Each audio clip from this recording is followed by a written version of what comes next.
Hello, everybody. If you can hear me, just let me know in chat or QA, and that'd be great.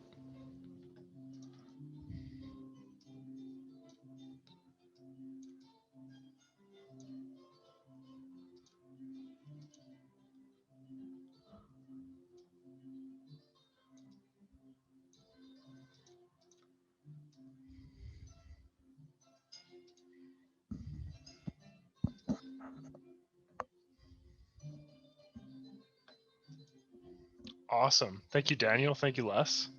Hi, Alan. Welcome. Sweet. Yeah, we'll be getting started in about 10 minutes here. I just figured I'd get the lobby open. Guess we don't need that anymore. We can close that. Yeah. How many of you are, we're going to be talking about LUTs today, so lookup tables.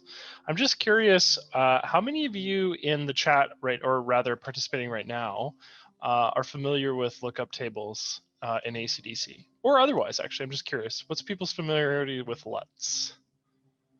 Alan's is not very. Okay, good. That's great. It's a good place to start from. A little, says Daniel. New to me also. Good. Cool. Thank you, Les. Yeah. So, I mean, we'll talk about us obviously in depth when we start. Peter says not at all. So, lookup tables are, or LUTs rather, are lookup tables, which is kind of a needlessly complicated name for something that is essentially a filter. And we'll talk about this more in depth as we go through in the workshop today. But I'm kind of excited to talk about this because in terms of ACDSee, the ability to create lookup tables or these like sort of customized filters is still actually rather new. I think it only came into ACDSee as a feature maybe last edition or the edition before that. And the neat thing about them is you can save them and share them with other people, and they sort of work within ACDSee cross-platform wise. So when you create a lookup table, a filter in edit mode, it's usable in develop mode, which is kind of neat because edit mode and develop mode are very different. And then it allows you a little bit of cross customization. Edit mode is, doesn't produce the same results as develop mode. They have very similar tools, but develop mode is for editing like raw files, parametrically editing raw files. And edit mode is more for creating like layered, works, or dealing with various sort of issues on your image that you'd want to address from a standpoint of masking out certain parts of your image, and so they sort of interact kind of differently in terms of what the final output file would be. And in lookup tables, you can create an edit mode, and then you can sort of customize and work with in develop mode, which is very cool. And a lot of people aren't aware of that too. So we'll be talking about it. Hi, Lynn. Welcome. Also, curiosity, because it seems like a fair amount of you are from the UK. How many people are from Europe in the attending currently? I'm just curious.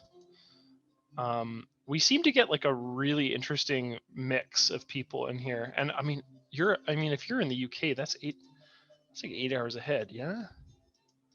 Must be either very late in the day or close to the night. 9 p.m. Yeah. Fair enough.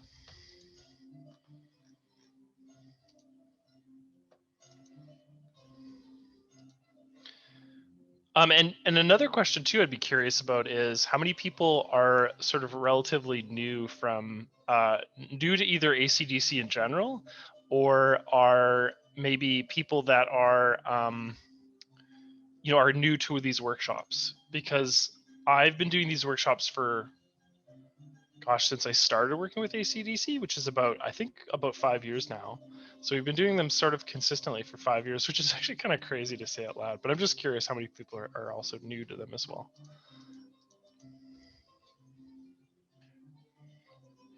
I see hand go up. Cool.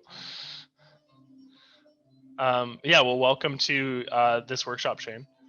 Old time user. Awesome. We have a fair amount of routine, or rather frequent returning guests. Learning from each session I attend. Awesome. I'm glad of that, Les. Yeah, no, you're not late, Freddie. We haven't started yet. We're going live in about 6 minutes here. I'm just chatting right now.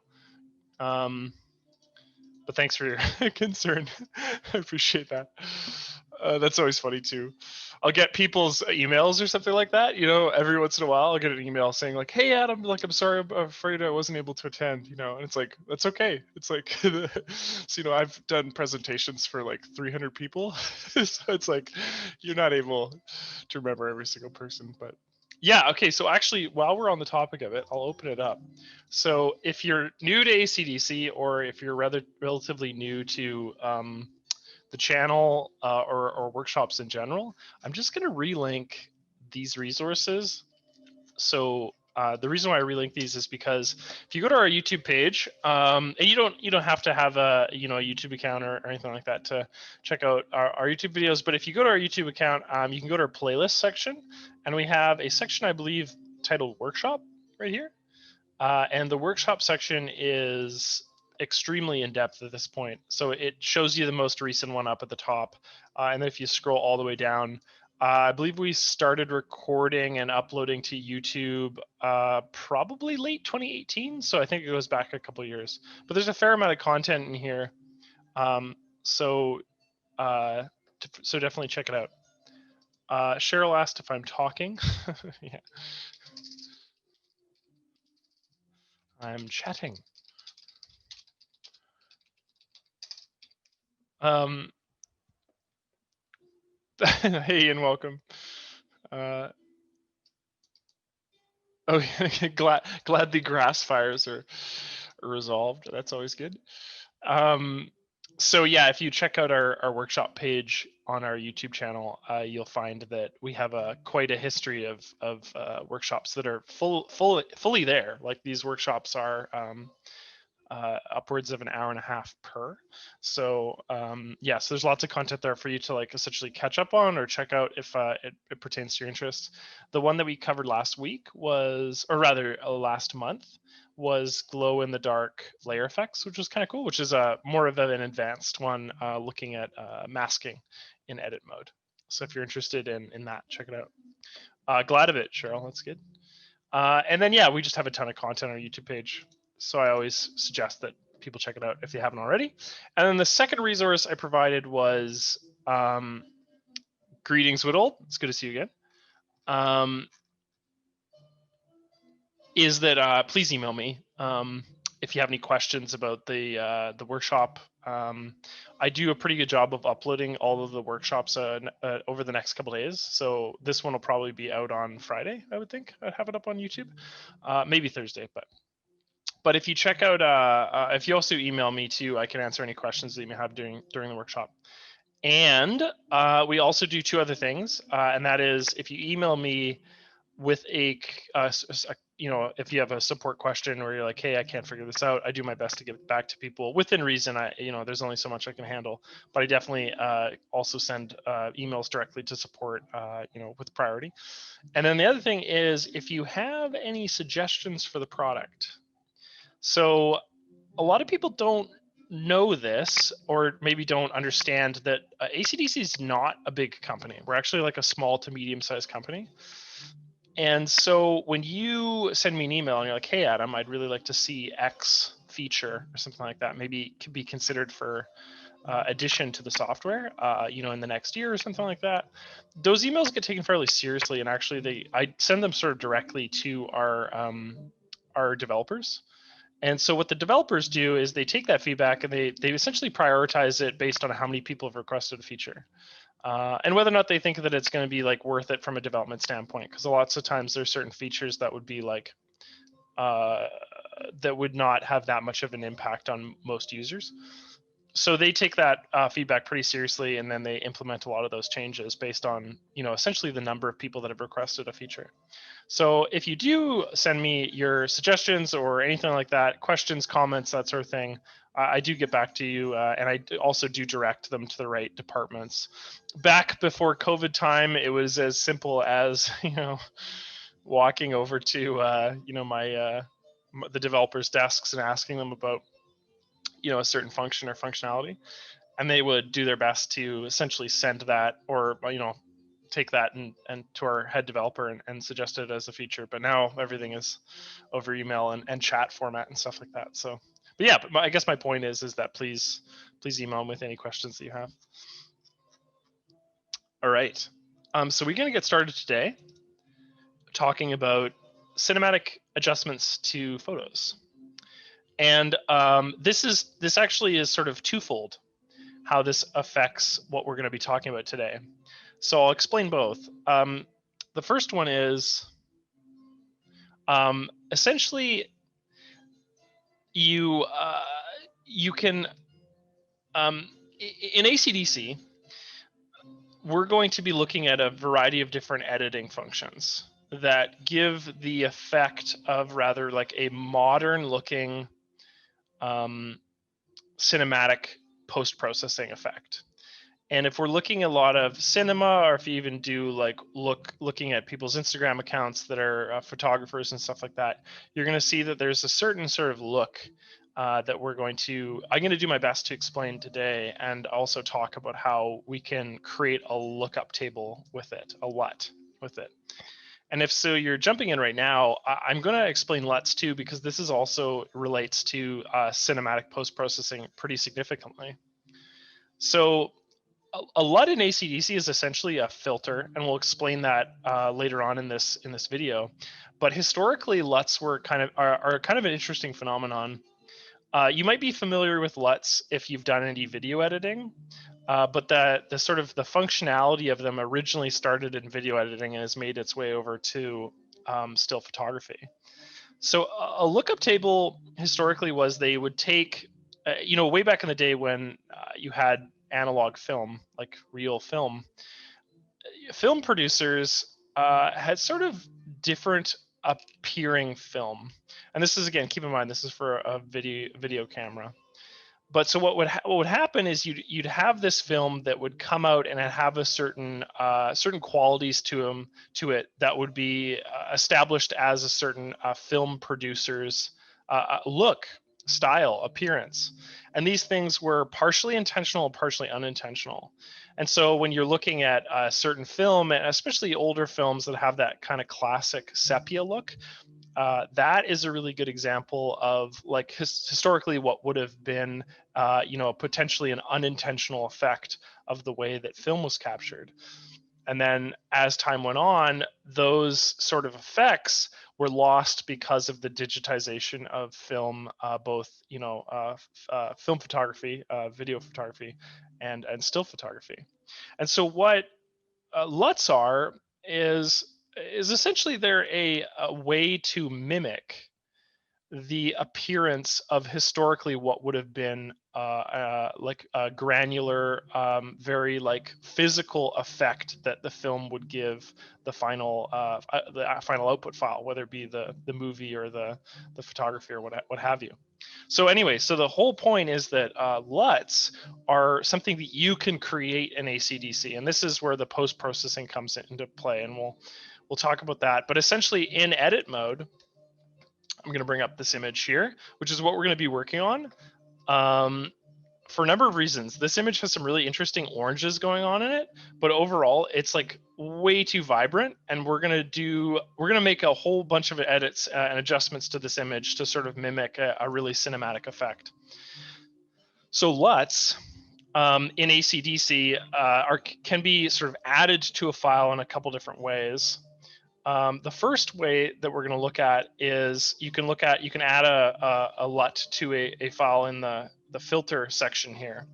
And in essence, if you were to click on this button, it would give you an option to sort of add one of these effects. And if I just click on one of these, you'll notice that there's a variety of different visual changes that happen to our image. And again, all this is a filter, right? And like I was saying earlier, historically, this filter would have been applied to film, but we're applying it to still photography.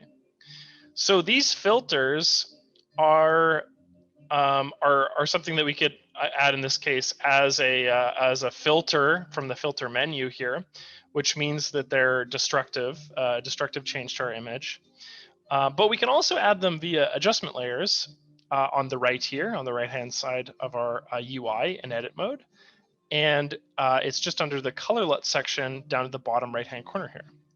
And when I click on that, it gives me the same menu, except in this case, these can now be interacted with from a standpoint of masks. They can be added or removed from our image at any point. So this is a non-destructive way to add a color LUT. So you can also import LUTs to your to ACDSee. So importing a LUT is, there's two different file types. It'll just bring you to this browse menu here, but there's essentially two different file types that that are still LUTs that our software can utilize, which is a .cube file and a .3dl file. You can find LUTs all over the internet. Some of them are paid, some of them you might be able to find for free. But the point here is, I'm trying to say, is that actually this is a really cool way, as we're going to get to later on in this workshop, that we can actually create our own LUTs in ACDSee and provide these to other users if we wanted to, or like I said earlier, use them in the develop mode versus edit mode. So they can sort of be used in a couple of different modes and functions.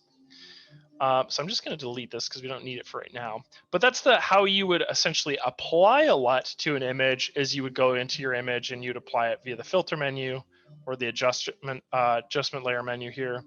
And then they can also be applied from the development menu, which we'll show at the very end. But that's how you can add a LUT to your image. How do we go about making a LUT? Well, in ACDSee, a LUT is saved with adjustment layers. So this section down at the bottom here, when we go through and we make our change to our images with adjustment layers, so very simply, if I was just to add an exposure and reduce the contrast to my image, as a very rudimentary and sort of ugly looking change, I could go about saving this LUT, which contains, in this case, just this exposure adjustment. And then I can then apply this LUT to any image I have in my collection. So how I would do that is I'd go up to the very top here under, I believe, tools, go to tools and hit create LUT. And it gives me the ability to essentially describe my LUT, in this case with a name, and then save it in these variety of file formats. And like I said, we'll be doing this at the very end. I just want to sort of give an idea of how we can interact with LUTs using the UI. So let's make some cinematic adjustments to this, this image. And I guess the main takeaway from this is that we're going to be doing a ton of different adjustments to this image. And we'll sort of talk about each as we go through. But the very first thing we're going to do is, the effect that we're going for is we're trying to give this sort of like a moody and almost a slightly desaturated look to it. This image is nice, but it's very vibrant, and we're trying to get a bit more grit and depth, and we're trying to have a tone to this image that gives it the appearance of something that that instills an emotion in it. So we're trying to sort of add that emotion using color and vibrance and lighting and all of these things. So the first thing we're going to do to our image is we're going to add an adjustment layer, and we're going to tweak those adjustment layers as we go through. So the first thing we're going to do is we're straight up just going to add an exposure adjustment. So the exposure adjustment pops up here. And exposure is just this plus or minus icon down at the bottom left-hand corner here. And all we're going to do is we're actually going to reduce the exposure and contrast on our image. We want it to appear essentially darker by reducing the exposure. We're going to find a sort of happy medium where we want that. We'll probably come back to a lot of these adjustment layers during the process of editing this image and tweak their values. So we're just going to reduce the exposure. Let's stick with -35 for now. And we're also going to reduce the contrast. By reducing the contrast, we're going to, we're essentially sort of blending a lot of our images colors together. When we really reduce the contrast, it's so blended that we can't see any differentiation really between the sand here. And only major color elements and major elements where, you know, darkness appears in our image sort of pop out. Vice versa, if we crank the contrast to the very top, we're seeing like a hyper contrast between the camel and that of the, you know, the sand behind it. So we want to lower our contrast, but we don't want it to be overwhelming. I'm probably going to go -40 to start on this image, and we may come back to this. Just as a note, in ACDSee, whenever you're working with sliders, you can sort of right-click on them to reset them back to their original values, just as an FYI there. So we'll set this down to -40, and we'll bring up a vibrance adjustment layer. So I'm going to pop down and click on this vibrance, which is the 3 sort of line icon here down at the bottom. And what we're going to do is we're going to actually reduce the saturation on our image. So saturation and vibrance are different tools that do very similar things. And I'm just going to take a moment to explain both of them. So this image, as you may notice, we're just going to show the original here. You may notice that this image is quite orange, okay? And so one thing to keep in mind, the differences between vibrance and saturation is that saturation, okay, is going to desaturate all colors that are perceivable in your image. Vibrance is a bit different. Vibrance works by desaturating all the colors of your image with the exception of it's much more sensitive to orange. The reason why it's more sensitive to orange is because orange, as a general rule, is the color of skin tone, and this doesn't matter what ethnicity the person is. It doesn't matter their skin tone. All skin color is perceived as orange in an RGB mode, and I can give you an example of this by just using the eyedropper tool. And if we click on our skin tone section here, oops, I need to be selecting this layer here, and we open up a foreground color here, which is just from the color picker here, and we go to custom, you'll see that it's within that sort of orange spectrum that exists on the hue panel here. So, so the reason why we're going to be interacting with saturation versus vibrance is because a very good portion of our image that includes this gentleman's turban, this gentleman's clothing, and a lot of the actual sand itself appears also quite orange. So instead of using vibrance, which normally we can utilize in this case to interact with everything but the skin tone, we're actually going to use saturation just because we want to sort of capture all of that desaturation during the process. And again, we're going to go through and we're going to be tweaking individual values, individual colors using curves and things like this. But right now we just want to, as a general rule, start by desaturating our image. And I think we're going to go with like just -30, I think, to start with. So we have 2 adjustments that are applied to this image non-destructively in edit mode. The first one is exposure with a slight reduction in exposure and contrast. And then the second one is a vibrance adjustment with a slight reduction in saturation. So the next thing we're going to do is we're going to interact with curves. We're going to interact with curves and we're going to adjust a custom curve for all the values. So I'm going to add the curves adjustment layer down at the bottom here. Just going to click on that. And you can see that the curves adjustment comes with a combination of all the colors together. And then it has individual color values for red, green, and blue. And we're going to create a custom curve for red, green, and blue, and also the combination of the tones. So we're going to go through and we're going to do this. We'll leave the tones for last. Let's just start with red. So how to interact with a curve? Essentially, when you interact with a curve, you're adding points to it. And those points enable you to change the way that the curve interacts with your image. So I think what we want to do here overall is we essentially just want to lower, when we really want to make our reds a bit darker in this section here, and we want to raise the midtones slightly. And we're just going to play around with this until we have a value that we're comfortable with. But I think what our overall goal here is to just lower.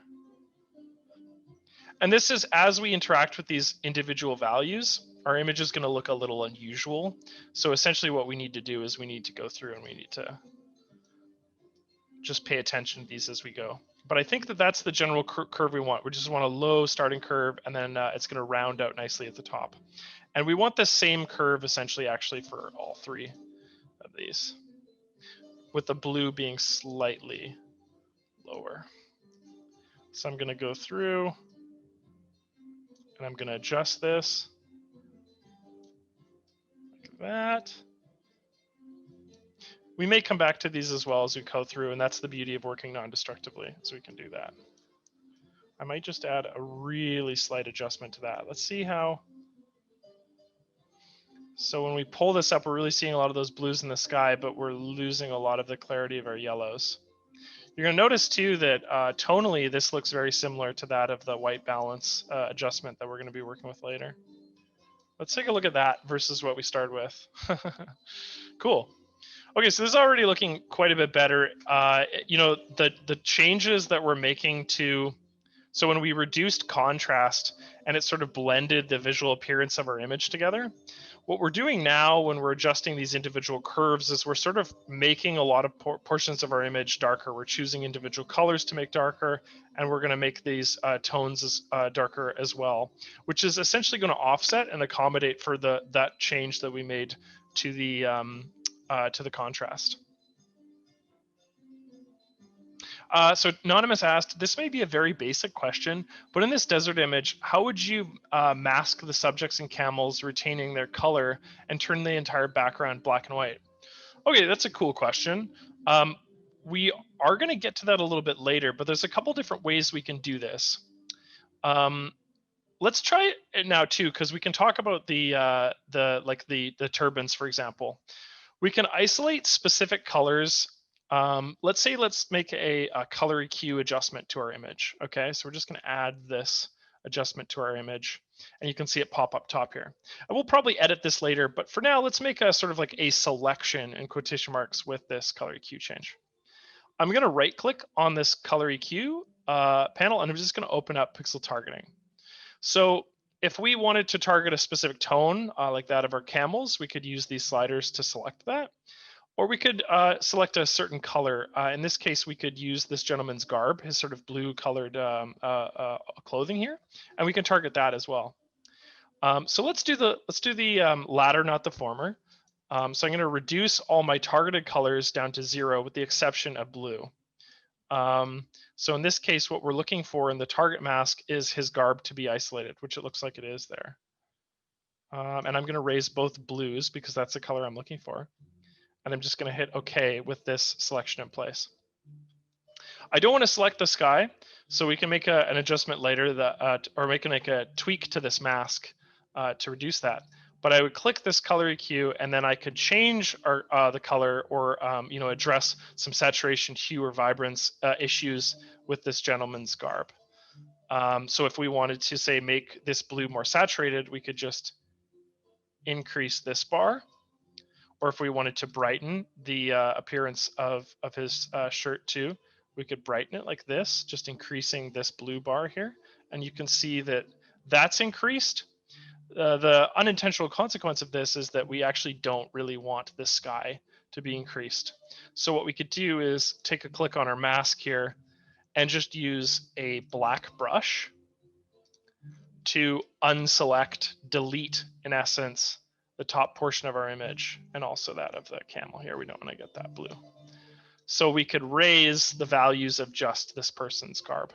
So Anonymous, to answer your question, functionally what you want to do is create some sort of edit, whether that is a light EQ adjustment or a color EQ adjustment, and we can right click on that adjustment to select a specific targeted tone or color, and that addresses that issue of sort of looking at those.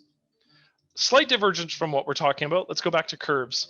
And I'm just going to hide this color EQ layer for later. We actually might use it later on. It's kind of a cool one. But I'm going to go back to curves here, and we're just going to adjust the tones at the top here. And this one, what I really want to do is I want to essentially, not blur, that's the wrong term. I want to soften the blacks in our image. So in order to do that, what I'm going to do is I'm actually going to drag up the blacks further out of the true blacks and into the shadows section. You can see how I'm doing that with the curve here.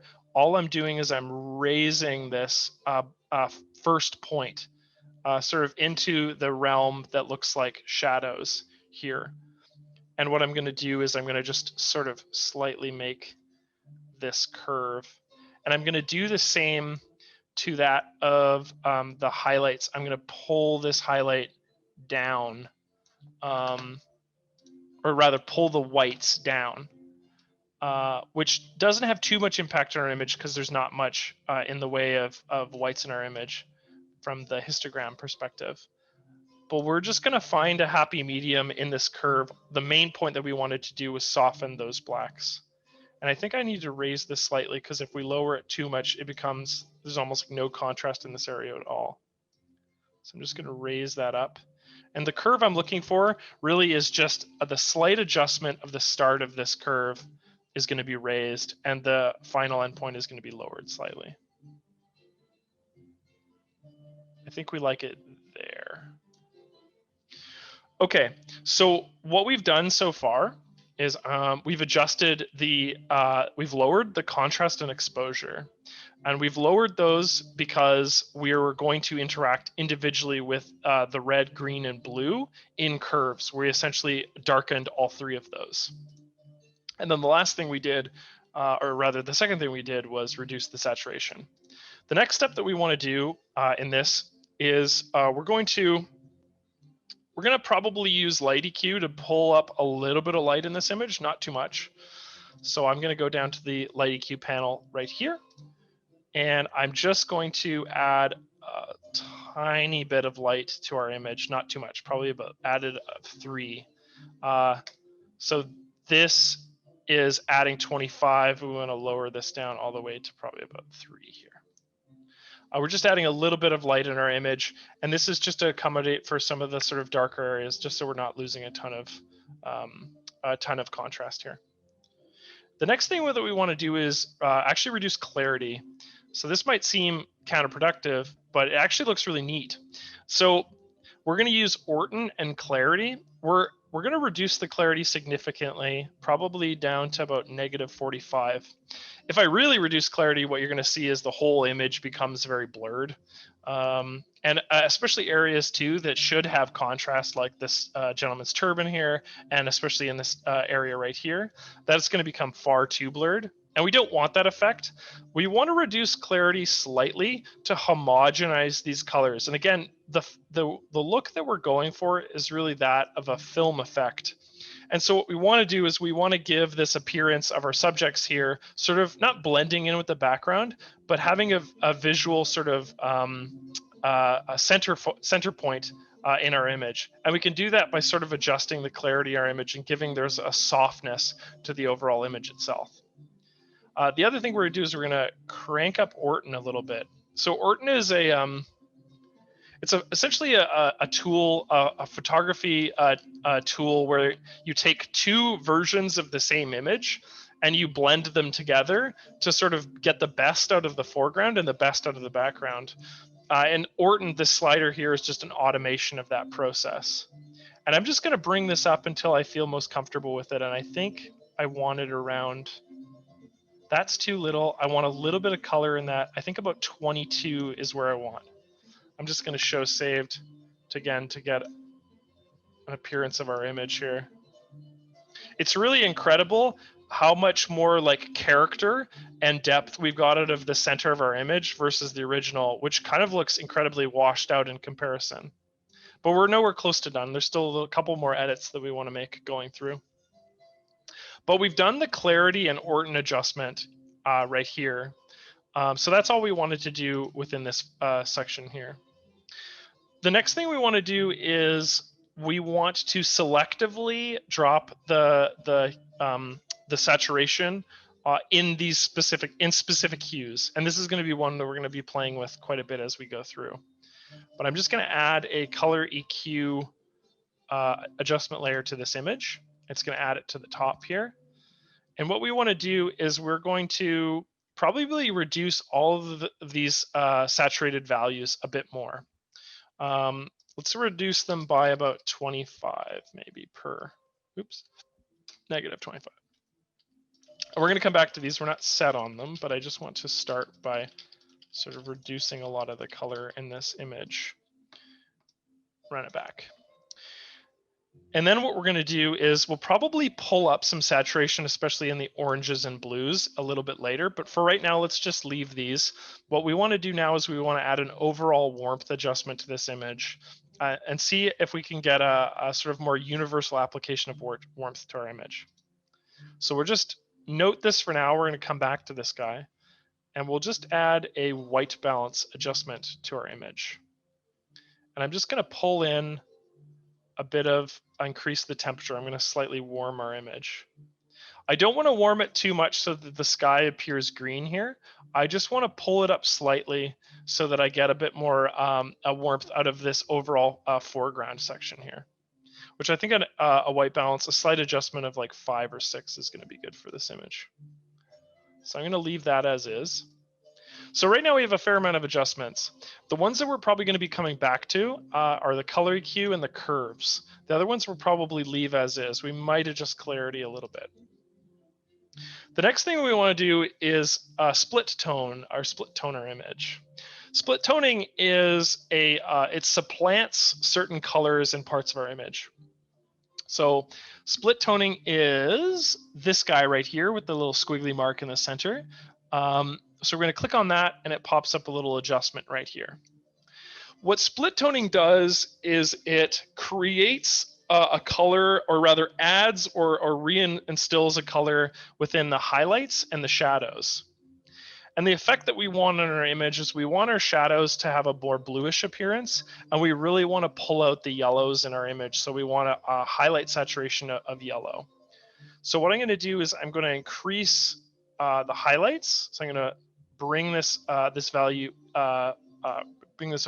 We'll say we'll bring it to about 16, say. And what this does is it essentially adds a color. In this case, it could add green to the highlights. It could add cyan to the highlights. It could add sort of a red color to the highlights. If we really increase this, you can see where that color is added to our image. The highlights in this case, the area I'm looking at right now is the back of this this gentleman right here, and a little bit of this section. So the color that we're wanting to add is like a deep sort of orange color. I think I'm comfortable in and around there for the color. I'm just going to really lower the saturation of it.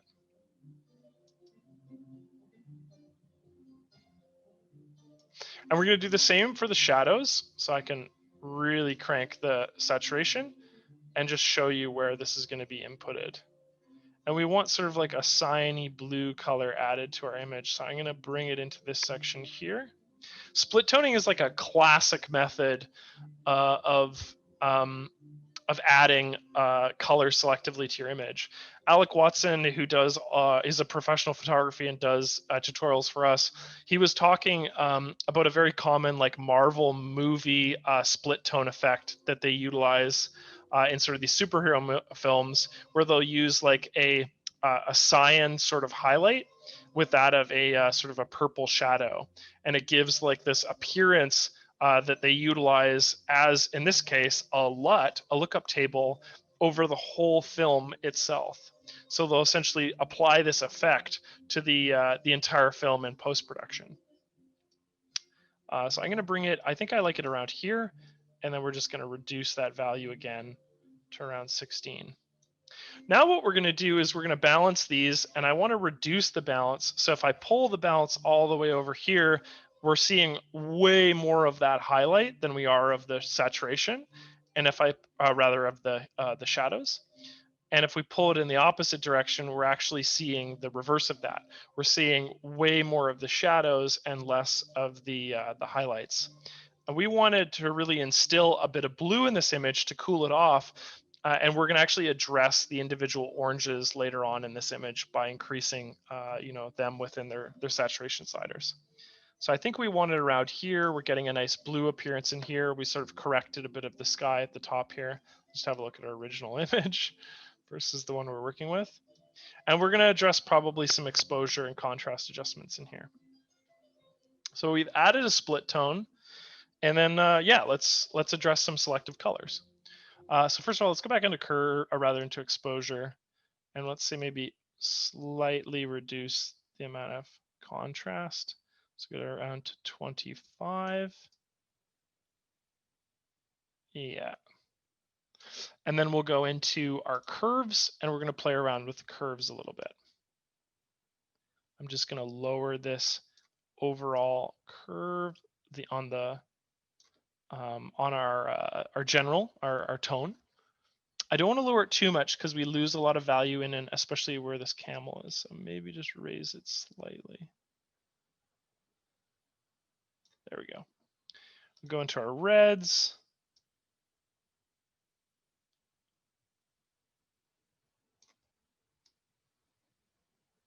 And I'm just going to individually tweak these.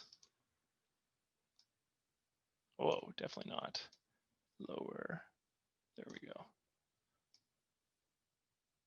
That's fine. And in blue, I'm going to pull this up and move it slightly to the left.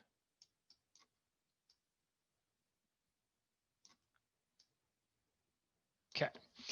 And let's go into our color EQ, our second one here, which this one is controlling the reduction of saturation. So this is the one we want to adjust because we really want, specifically, we want this turban to pop. So I'm going to increase the saturation rather than reduce it. And I still want to see a bit more brightness out of this, the blue here. So I'm going to increase that. And slightly, you'll notice in color EQ, there's 3 tabs. There's one for saturation, which is the one we're increasing here. Then there's also one for hue, which allows you essentially to change the hue of a specific color. So in the case of this orange, we could change it to a green if we want to. We're not going to play around too much with these values, but the point is that you can sort of adjust colors where they exist, and you can slide them further along the color panel, or rather further along in their hue. So if I really increase this, this blue here, you'll notice that my the gentleman's garb here starts to turn a bit green. We want to avoid that. But what we do want to do is just pull up the brightness slightly in this tone. And we're starting to see it in the sky, so I'm only going to be gentle with this. There we go. That's selecting us. So I want about 15 there. And actually earlier, when we made this color adjustment too, we can pull up the brightness by making a selection, where we did earlier with this color EQ. And that sort of appears on our gentleman here.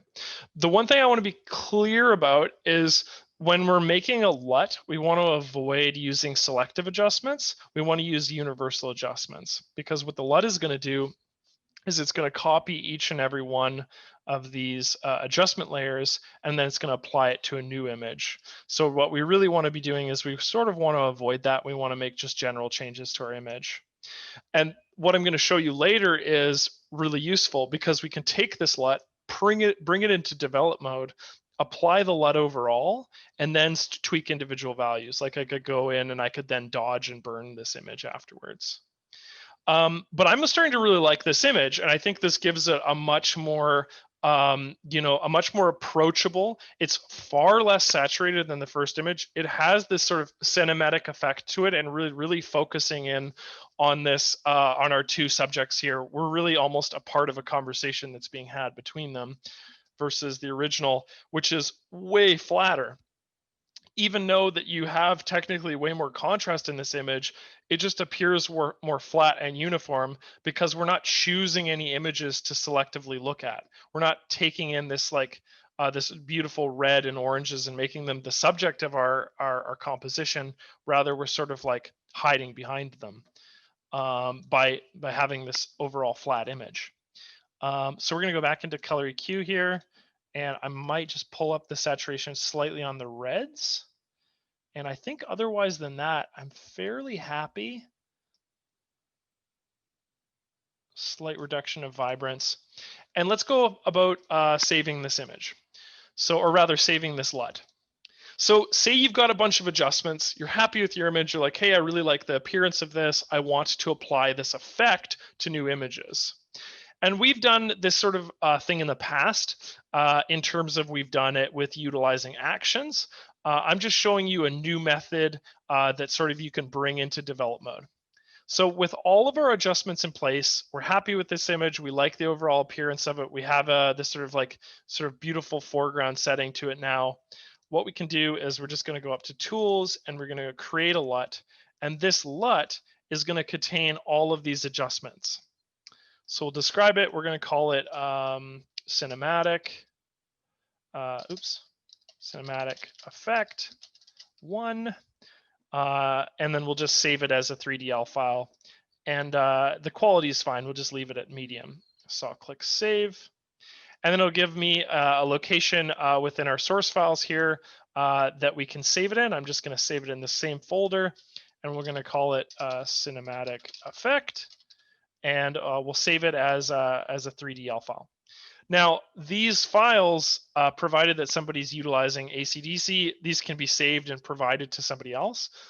So if you're like, hey, I really like the cinematic effect and you wanted to provide it to a friend of yours who's also a photographer and uses ACDSee, they can then use that same effect.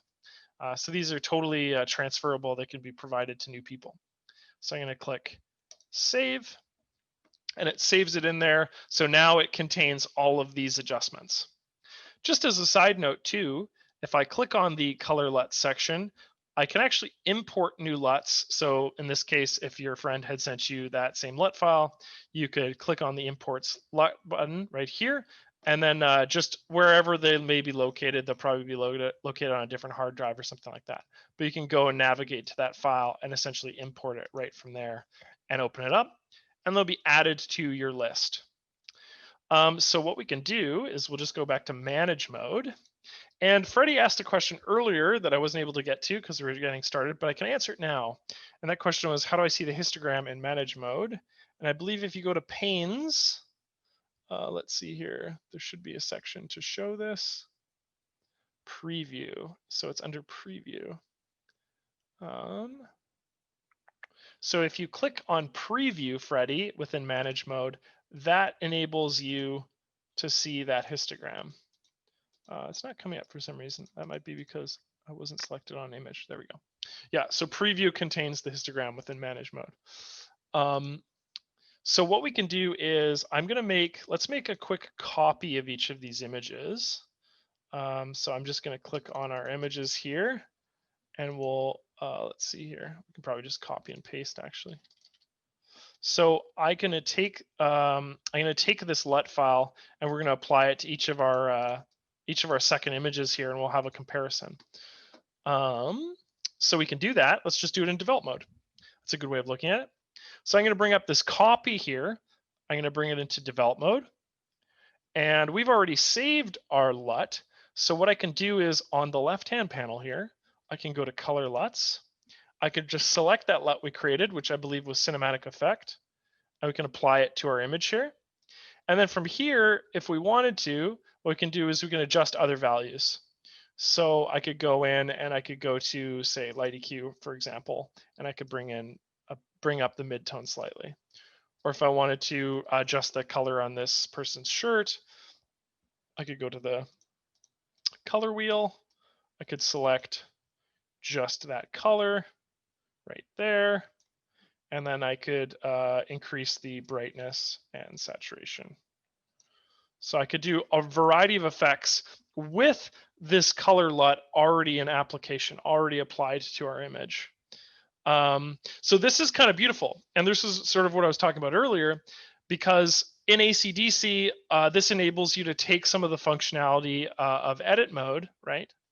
And then sort of save it and apply it within develop mode.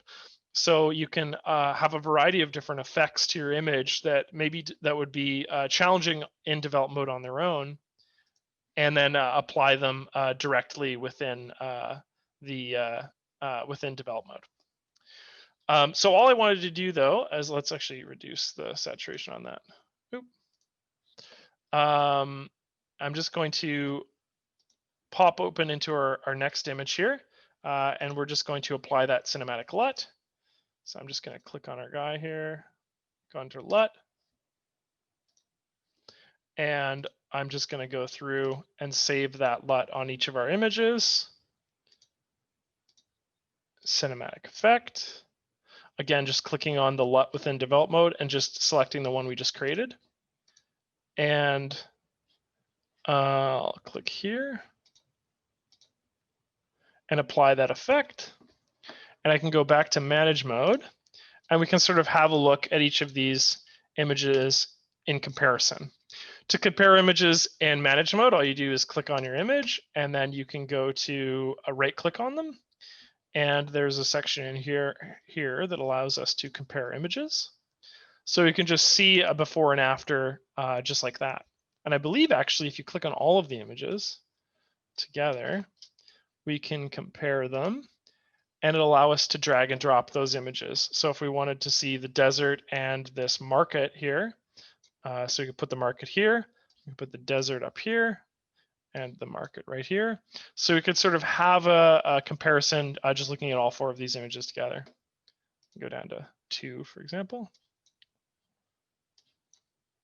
And again, this gives it that like really sort of softens the whole image and gives it this like really interesting cinematic effect where we pulled out certain yellows and made them the center focus of our image rather. And then also with that blue area in here as well. I'll take a look at this cart that we've created right there. And again, pulling out these sort of blues and yellows and bringing them into our image. And that's how you make LUTs in combination with sort of a very simple cinematic effects within ACDSee.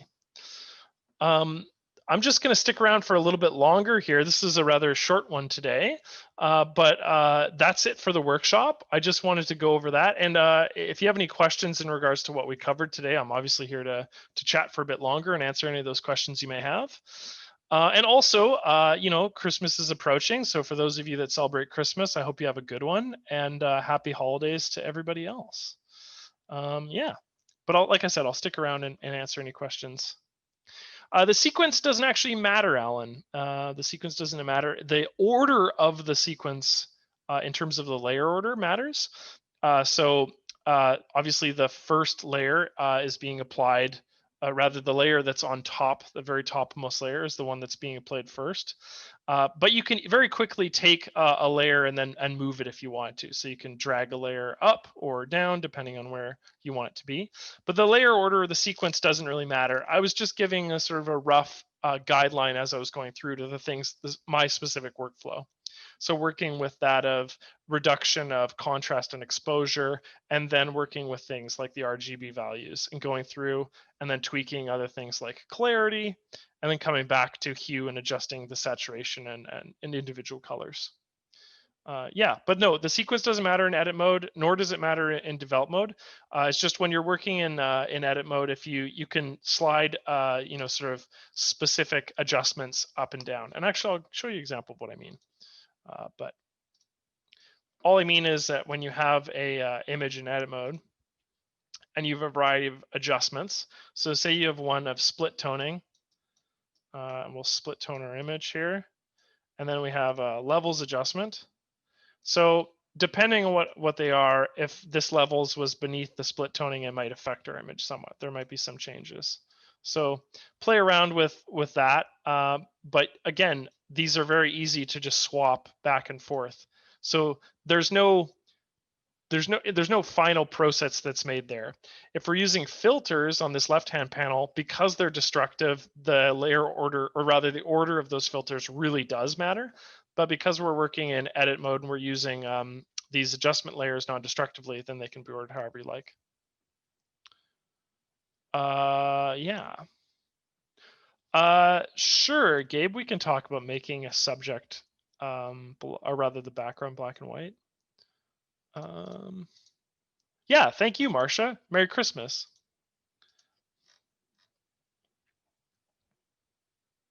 Okay, we'll talk about that in a second, Gabe, because it's a bit of a longer one. I'm just gonna answer some of these quicker ones first. Freddie, very simple, manage mode, right? Panes, add preview. It's right here, that brings it up. Preview is just in this section right here. It might be elsewhere on your, it might pop up elsewhere on your UI, but that's where it lies. Yeah, we'll get to that background question, Maurice and Gabe. Paul said, very interesting and informative. Thank you for doing these workshops. You're most welcome. Likewise, have a safe and great Christmas. Thank you, Franz. Likewise. Okay, let's answer Gabe and Maurice's question. So subjects and making the rest black and white.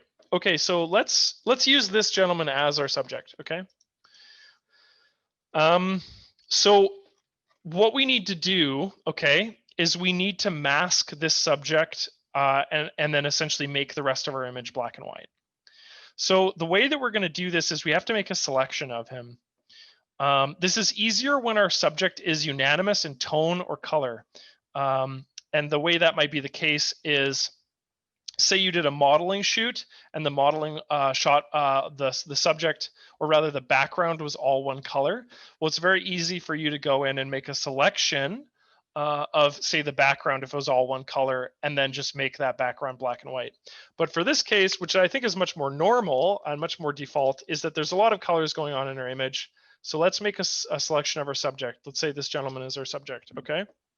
What I want to do is I'm going to bring up a selection method, a selection tool.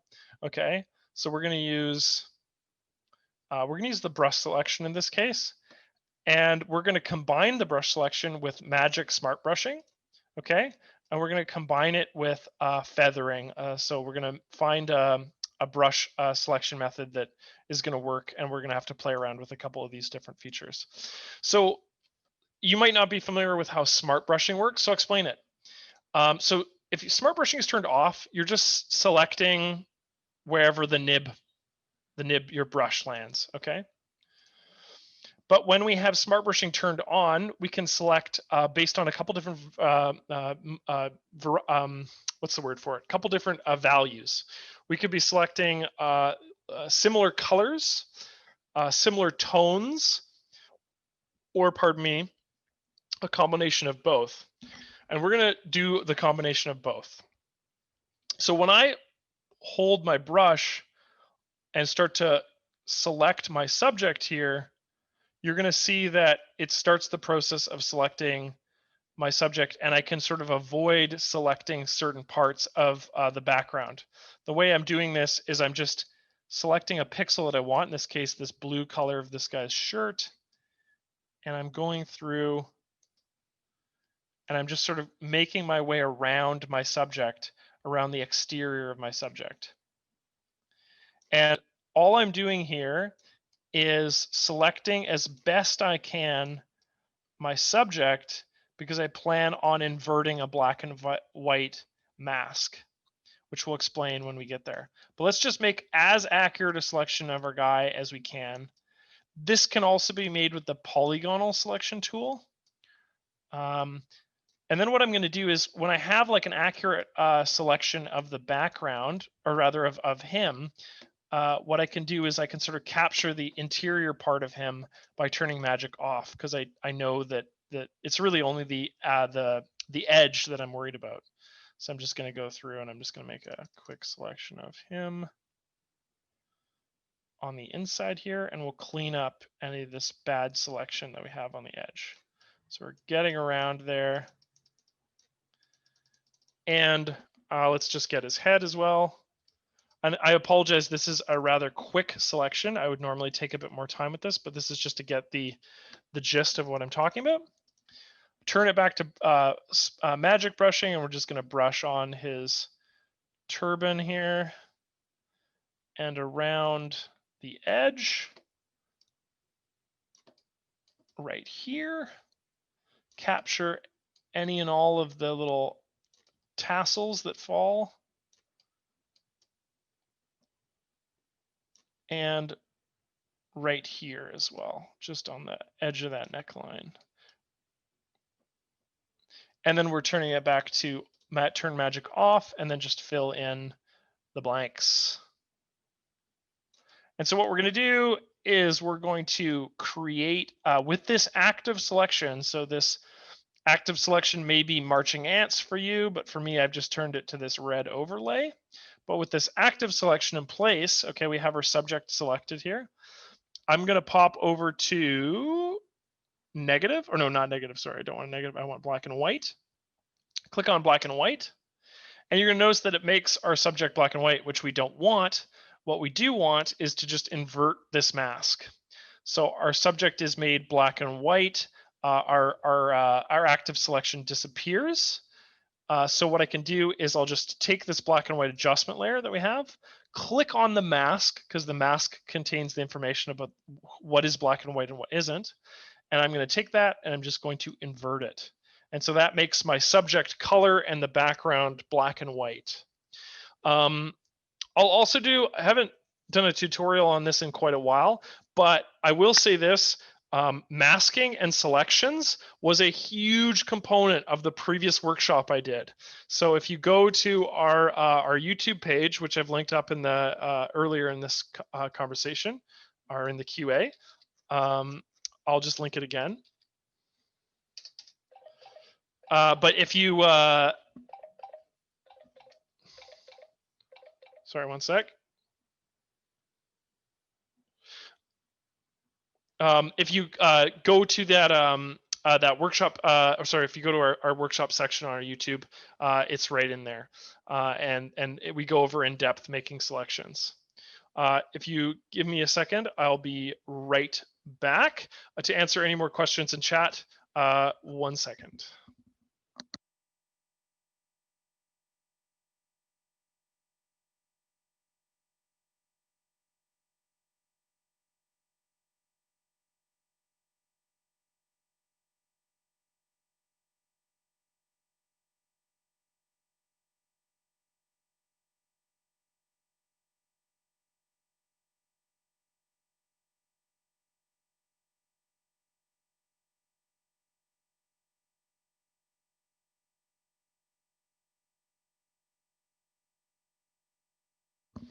Sorry about that. I'm back.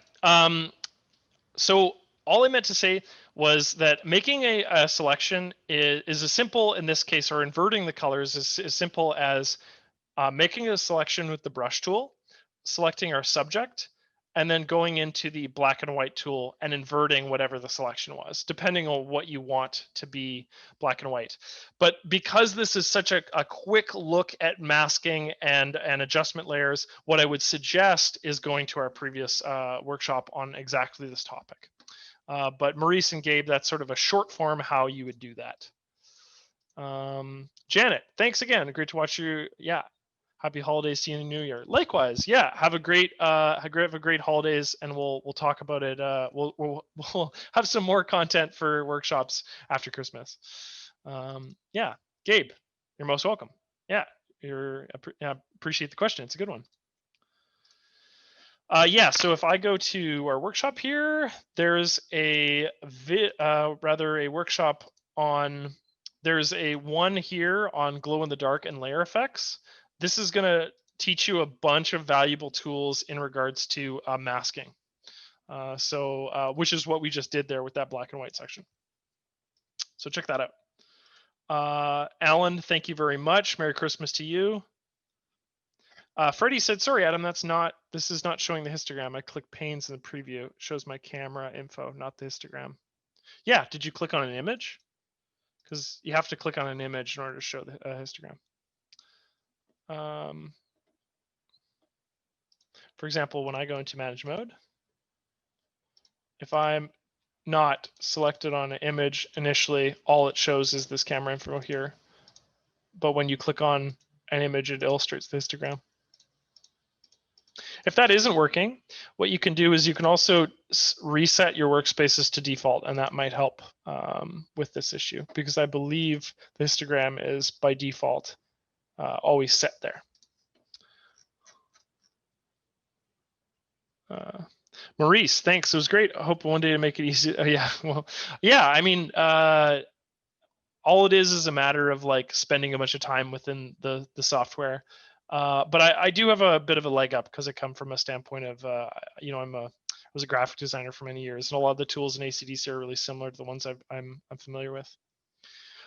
Freddie, if that didn't work, you might have to email me, man, and we'll get back to you in an email, and I'll put you through with support because it sounds like it's elusive in this case. Thank you, Antonio. Appreciate it, and Merry Christmas. Likewise. Ted asked, I send large folders to people who do not have ACDSee, and I use different color borders to categorize photos. Okay. Can we batch borders? Many photos at the time. Can you batch borders? Can you batch borders? You can with the, yeah, you can. I don't know if you can batch, but you can definitely see batch edit. So if I click on an image and go batch edit, watermark, final image, rotate. No, you can't. But what you can do is you can create an action, Ted. So if I was to go into an image, right, all I need to do is record an action. So I'm in edit mode, I'm recording an action. Oops, didn't mean to click on that.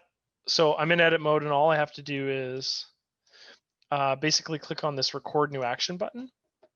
And then if I was to add a colored border, for example, so I'd go to the border tool, click on the filter, add a border, change the color depending on whatever I want, click done. And then what you'll see is that action has been created, right, with the border right here. Then all I would do is, it sounds like that's the only action or only change that you want to your image. So I just go to the stop recording section, and I'll just name this border color white, okay? I'm gonna save it under, let's just save it under uncategorized for now, but you could create a category for it if you wanted to. So I could save that action, click save, and then so you could create one for each of the color borders that you wanted. And I'll just discard this. And then what you can do is you can click your images. So I'll click all my images in this case. I'll go to actions. I'll go to uncategorized, border white, and I'll just play it on my images.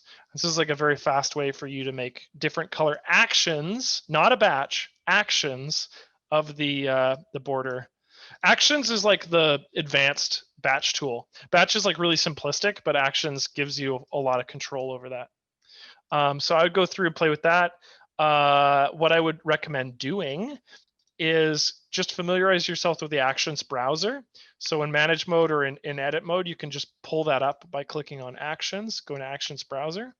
And this enables you to create new categories where these borders could be created. So if you want to create borders that you send to specific people, you could say like, you could create a category that's like called, pictures for, I don't know, your aunt or something like that. So you'd name that category, and then that's where you would save that action where we created that border. We'd save that into this category, which is controlled in the previous mode, in edit mode. And then when we're in manage mode, what we can do is we can go to that uncategorized folder, and we can apply whatever action we wanted to our image. So in this case, that white border.